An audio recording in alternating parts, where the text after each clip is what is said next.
forward, follow me. If I hesitate, push me. If I am may kill me, avenge me. If I am a traitor, kill me.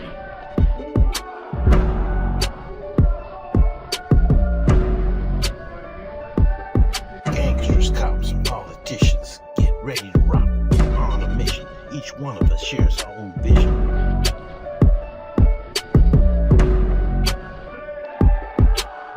When I was on the yard, I went real hard. While I patrolled the streets, all the G's on me. When I was on the yard, I went real hard. While I patrolled the streets, all the G's on me.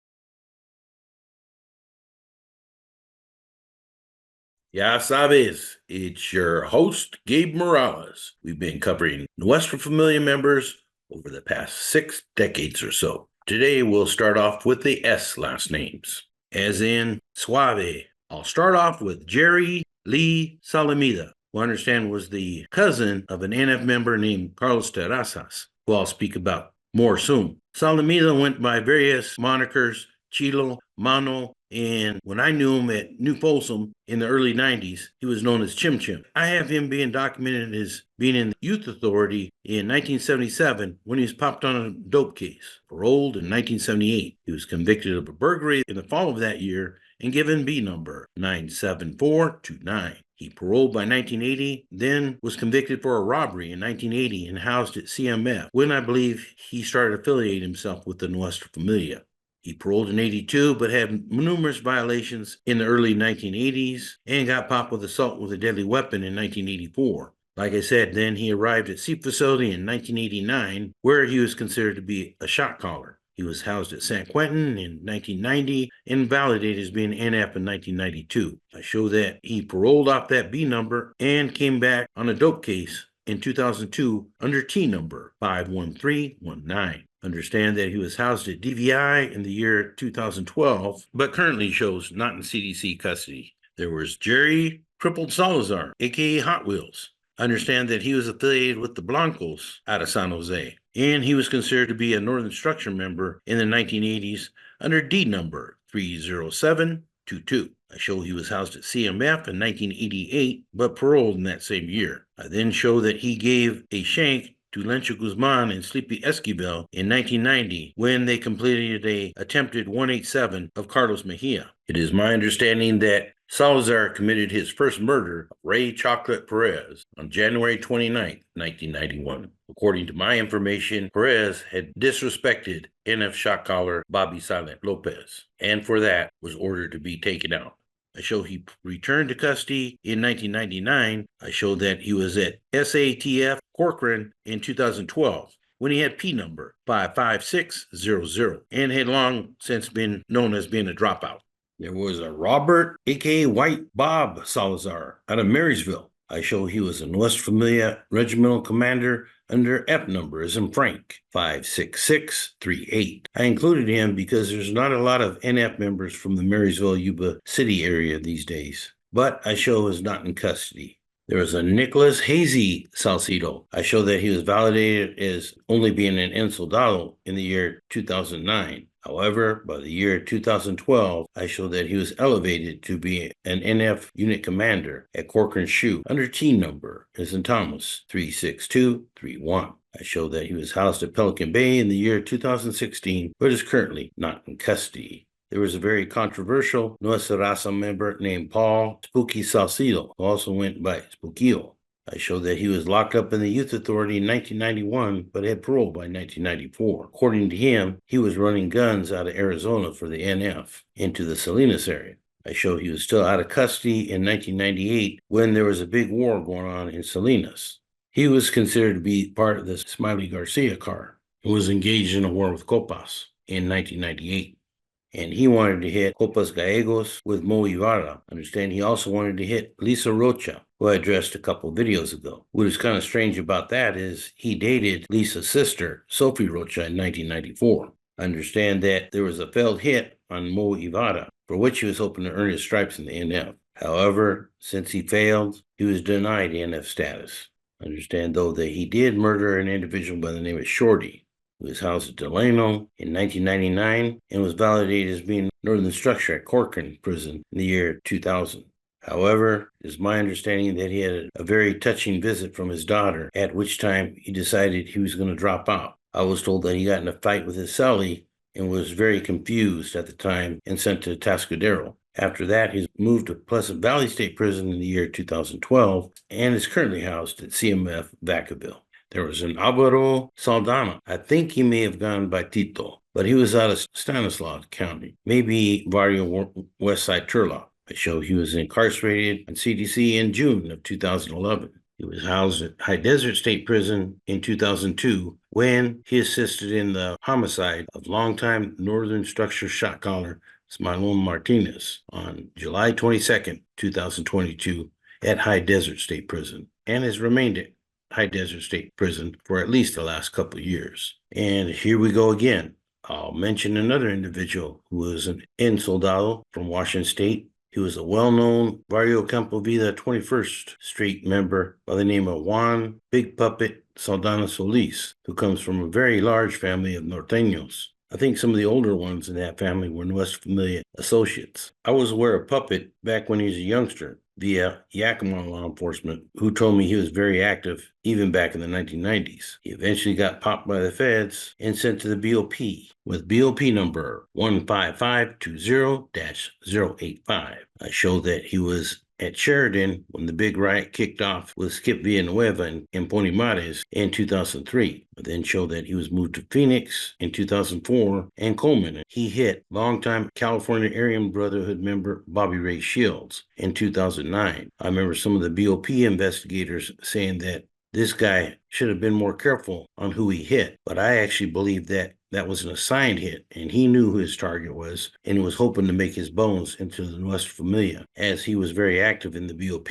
In addition to Big Puppet, there was another individual named Robert Mosco Sedano Lopez, who was out of San Jose, but also had ties to Sacramento back in the 1970s. I have hard documentation that he was locked up at Preston in 1977 and was identified as being an NF associate. However, upon his release, he moved up to, here we go again, Seattle, Washington, and very soon resumed his gangster ways. There wasn't a lot of NF in Seattle. In fact, only a couple that I knew of in that time period. However, as I mentioned before, there were quite a few in Eastern Washington. It is my understanding that Saldana had gotten in trouble with the NF, which is probably why he moved away from Northern California. And once he came to Seattle, he started hanging around El Centro de la Raza, where I was the youth coordinator. As I stated many times before, I never was in a gang, but was probably what you can call a gang associate. I knew a lot of gang members and drug dealers. Mosco ended up hooking up with a validated Mexican mafia member by the name of Richard Richie Sarato. And these guys decided that they were going to take over drug trafficking that was done on the sly at El Centro de la Raza. Now, I know a lot of people will be offended, but the director of El Centro, Roberto Maestas, who has since been viewed as a superhero for La Raza in Seattle, knew about Mosco and Richie. And although he states he tried to chase him off, this is incorrect. It's a long story that's included in my book, The Life and Times of Vato Loco.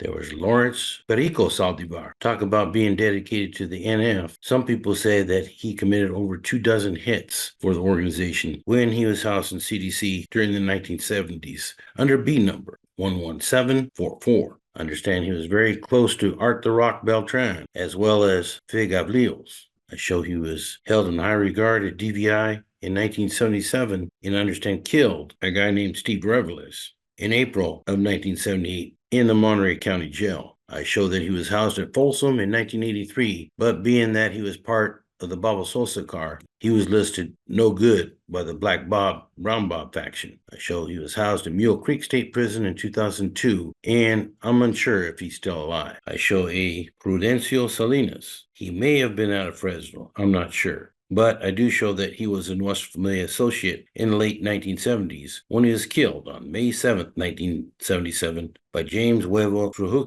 in Fresno. There was an Alfredo, a.k.a. Mousy Sanchez, at a San Fran local's north side. I show that he was Nuestra Raza in the 1990s under J num 2548. I also understand that he was a rapper with Black and Brown Productions, which was managed by Julio Gotos Sanchez, who I'll talk about next. Understand that he is a shout out at the end of 17 Reasons, along with other Norteño rappers. I show that he was at Tehachapi in 2013, I believe with G number, as in Gangster 7156. But I show has not been in custody for at least the last few years. So, as far as Julio Goto Sanchez, he is a well-known music producer out of San Francisco. I understand that he was originally from South San Francisco, I believe Barrio C Street Road Dogs, but also claimed the Mission District, which is the epicenter of Latino activity in the city. I don't believe he's ever done any CDC time, but I do show he's been locked up in San Mateo County Jail in 2002, and I think he's also done a couple stints in the San Francisco jail. So I know there's been some debate on other YouTube channels about whether or not Gotos is a Norteño. It is my understanding that at least at one time he had Norteño blasted across his chest. And I'm not saying he was ever Northern Structure or Nuestra Familia, because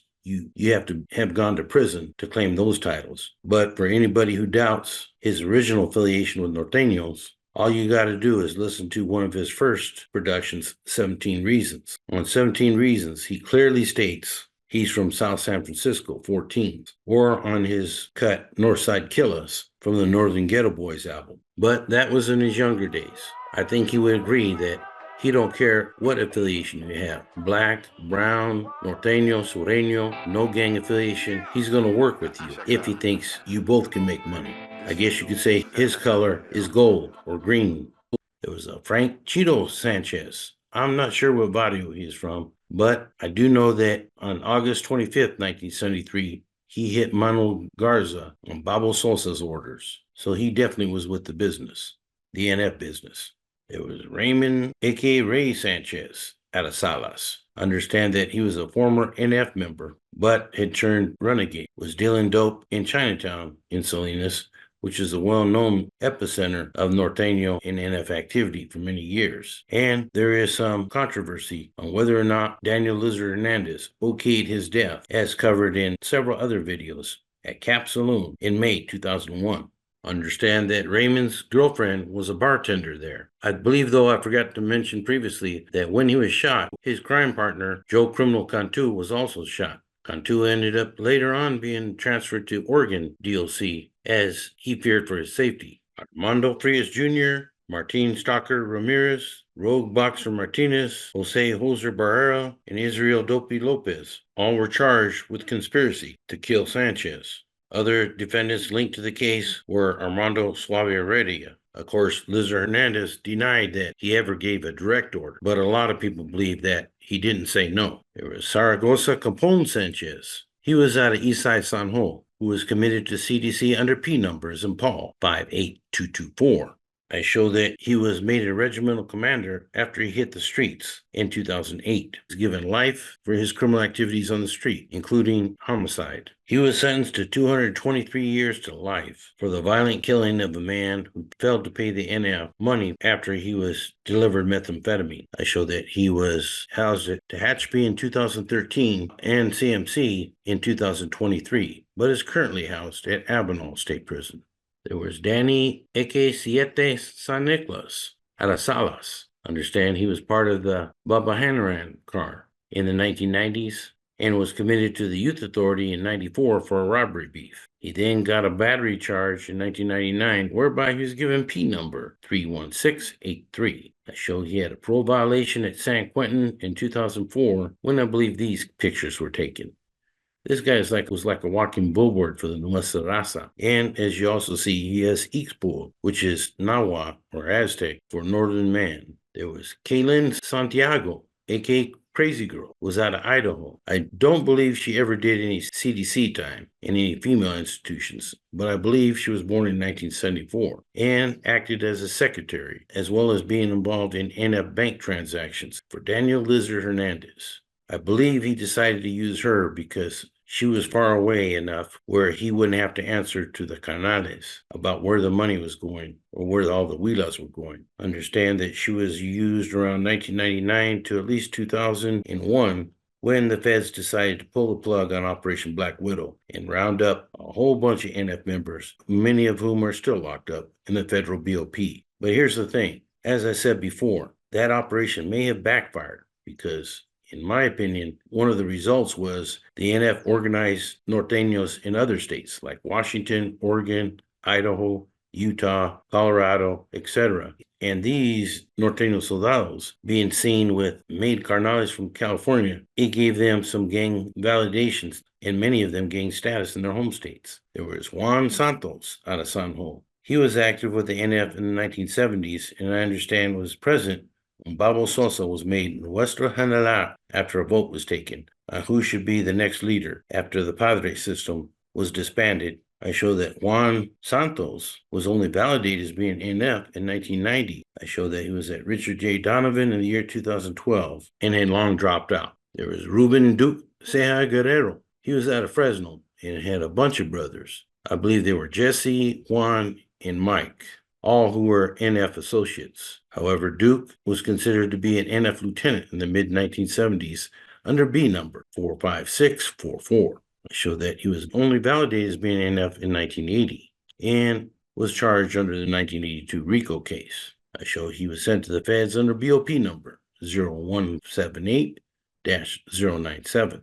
And I show that he was in federal custody until October 1991. I then show that he was reincarcerated in CDC in 1998 under P numbers in Paul 7341. And I am told was involved in a riot at Avenal in April of 2002, but had parole by the year 2008.